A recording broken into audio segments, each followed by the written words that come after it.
In this video, we are going to solve a problem based on VSEPR theory. This question is from GATE 2010. According to VSEPR model, the shape of XCOF5 minus is. The given options are octahedral, trigonal bipyramidal, square pyramidal, pentagonal monopyramidal. Xenon belongs to inert gas group. Helium, neon, argon, xenon, they belong to the same group. The outermost shell, there will be 8 electrons. In s orbital, there will be 2, there will be 8 electrons.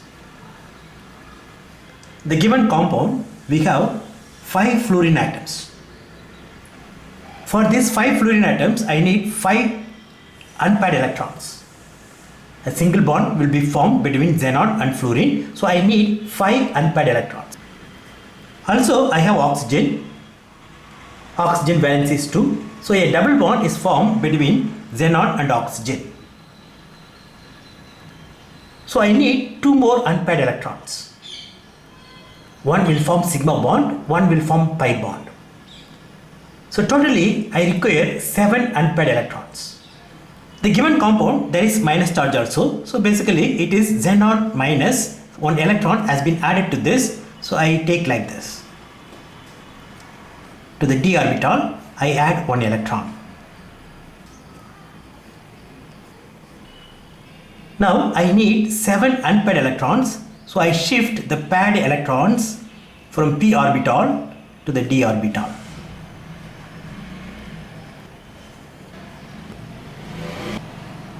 These 5 electrons can form sigma bond with fluorine. This one can form sigma bond with oxygen. This one can form pi bond with oxygen.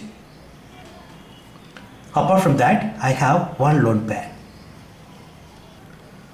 To find out the geometry, you have to consider only the lone pair and sigma bonds.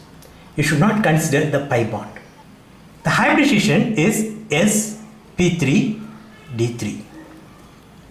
Even though I have one unpaired electron in this orbital, I should not consider this because this will form pi bond with oxygen.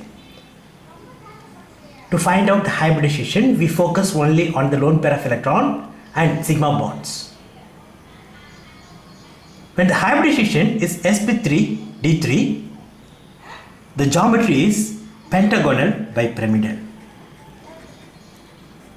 So this is the geometry. This will be the geometry.